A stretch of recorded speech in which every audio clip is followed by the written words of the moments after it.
If you want to fight against illegal immigration, relying on the British government is not the way to go.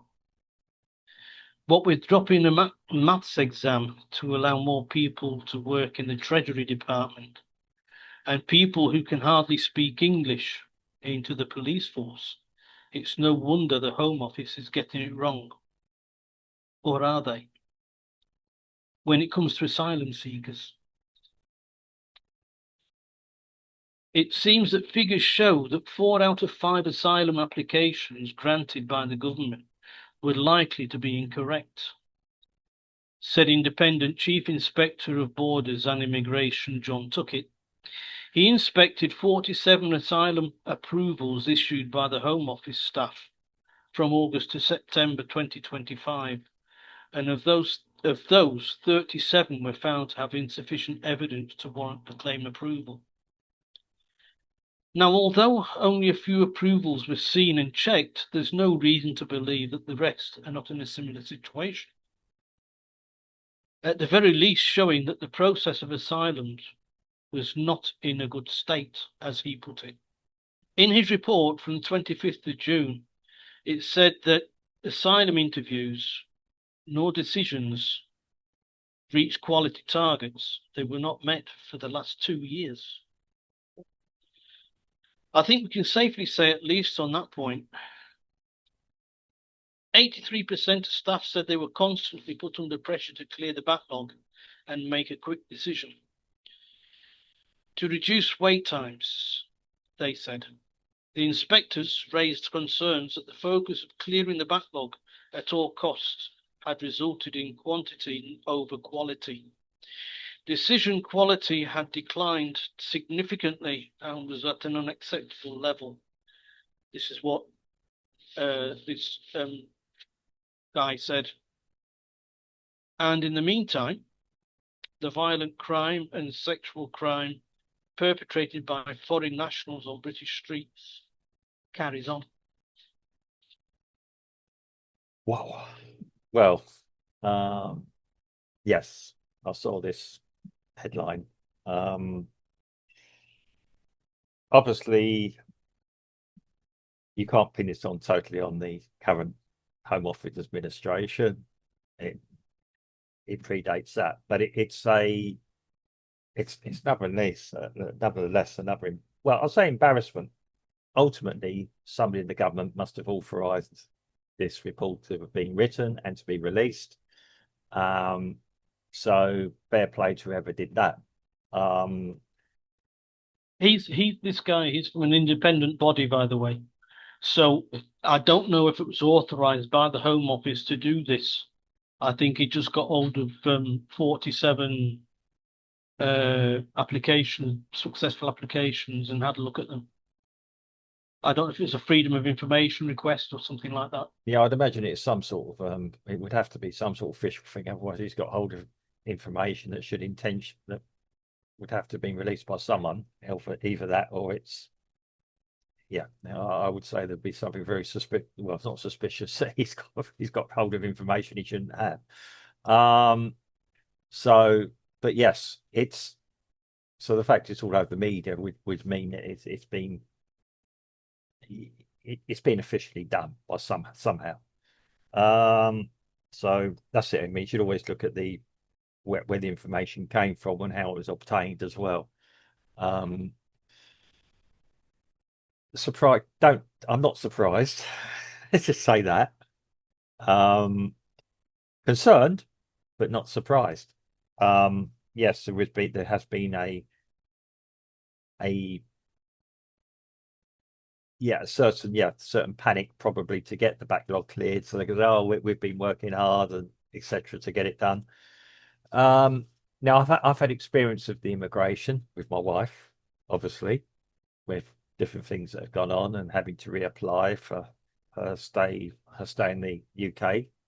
Still, yeah, not now. This was in the past. Rather interesting situation. Should we choose to return to the UK now? Where I'd have to prove that I had the sufficient funds to keep her there and everything else. Yeah. Which I think is very unfair on me because she's lived in the UK before. and there are people just wandering in there. Like you're saying, yeah, she can hardly claim she can hardly claim asylum from Uh, Brazil. Yeah. let me put this to you. Mm. You're a Home Office employee. Yeah. You're under stress to complete these applications. What would be quicker, to put yes and rubber stamp yes, or put no and rubber stamp no? I'd say decline at most of them because that way, yeah. Right? They could in theory appeal that decision, Mm. right? Yeah. But that's a different part. Yeah. If you want to reduce the backlog, Mm. it's just get a ream of these things and just put no on them all. Yeah. You know, So, change the legislation if you have to, that they can't be appealed against, mm. and just say no, no, no, Yeah. no, no, no, Well, no, no. you put a very high threshold for an appeal, but yes. If that is a real reason, Mm.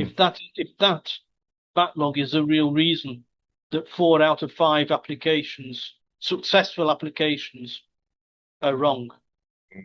Well, failing that, we live in a very bad world. If 4 out of 5 applications are there, how bad? When people are getting, I mean, okay, it's anecdotal talk about this, but when people are getting their asylum and traveling back to the country where they got the asylum forms to visit family and friends and flying back home, flying back to the UK again, Yeah, um, yeah. I would I would suggest there's something a bit wrong there. Maybe somebody can sort of say the figures are all wrong on that. Yeah, I don't, this is a discussion we're having here. There's also, um, yeah, and I agree with you. Something a bit strange going on in the background, probably.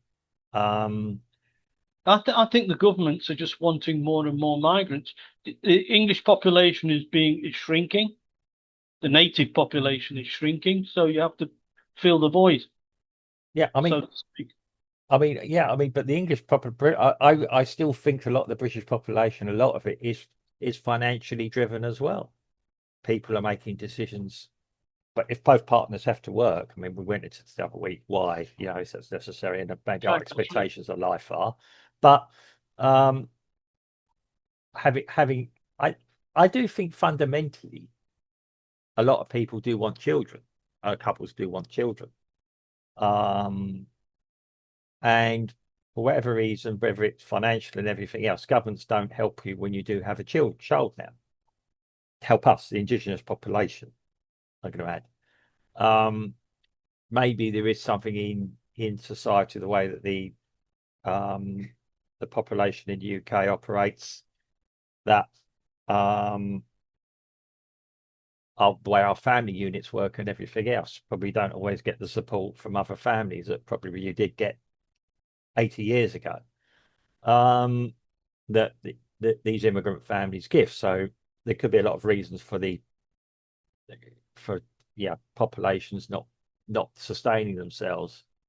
Um, but yeah, I think there's an awful lot more. Um, yeah, it's very, very suspicious what is going on. The fact that these figures are being released now um, does actually give more sway to the arguments given by other political parties who want more controlled immigration.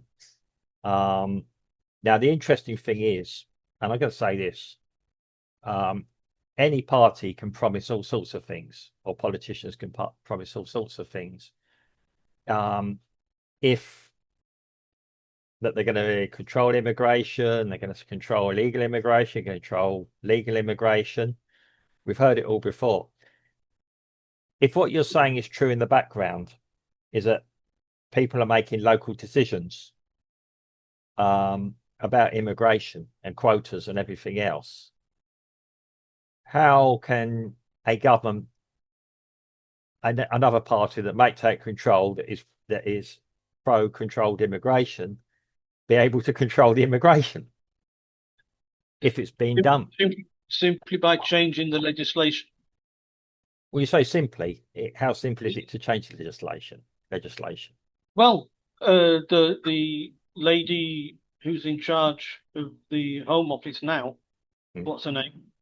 But, yes, I can picture her. Yeah, yeah, Right. She's just changed legislation to get the Pakistani bloke to go back to Pakistan.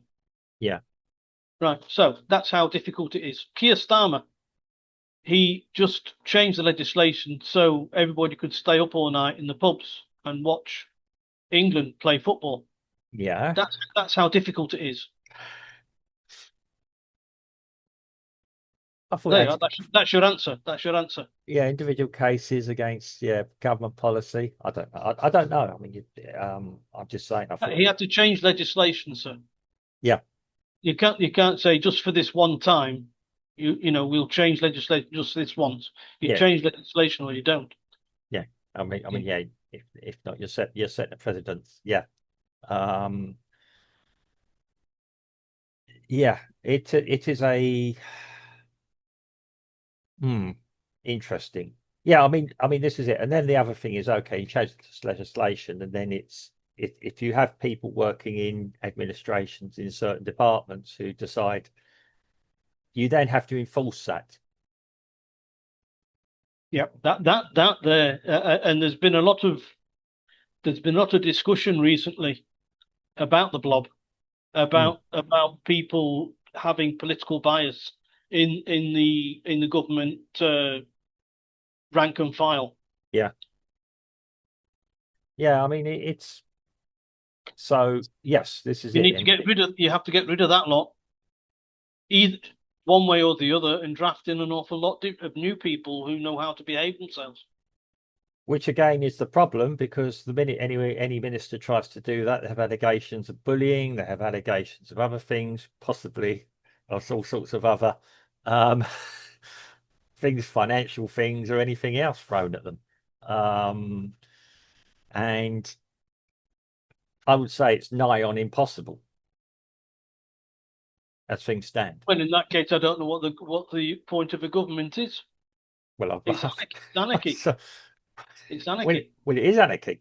It's on the verge of it. Yeah, but yeah, it's yeah. I mean, the idea of a government is stability. Um, The and government can make something look stable, sir, whilst not telling you what really is going on. mm, You know, they've tried that ever since Tony Blair.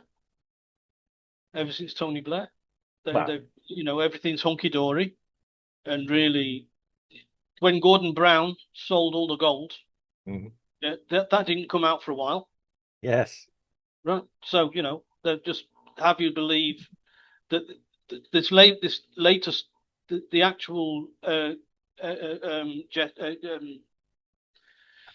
people in government now are trying to explain to us that the economy is healthy and it's one of the best in Europe. It yeah, might be one of the best in Europe, but that's not saying a great deal for the others in Europe. no, Who, like Germany, is in depression. It's only not called depression because they won't allow it to be called depression, so they call it a recession. yeah, yeah. I mean, yeah, two quarters. 3 quarters it's going down. It's a depression. Yeah, There's no other word for it. well, it's not good. Um, so yes, but yeah, getting back to our main issue, how do you resolve it? Um, I mean, I think Reform have a policy out there online. I don't know if Restore do, broadly in line with Reforms. Um, yeah, it's all right. I could tell you I want to achieve 10 things. Yeah. How many 10 things will I achieve? And like you say, dealing with the blob, the civil service or the administration, whatever label you want to put on it, is until you can deal with that, anything you say is pointless.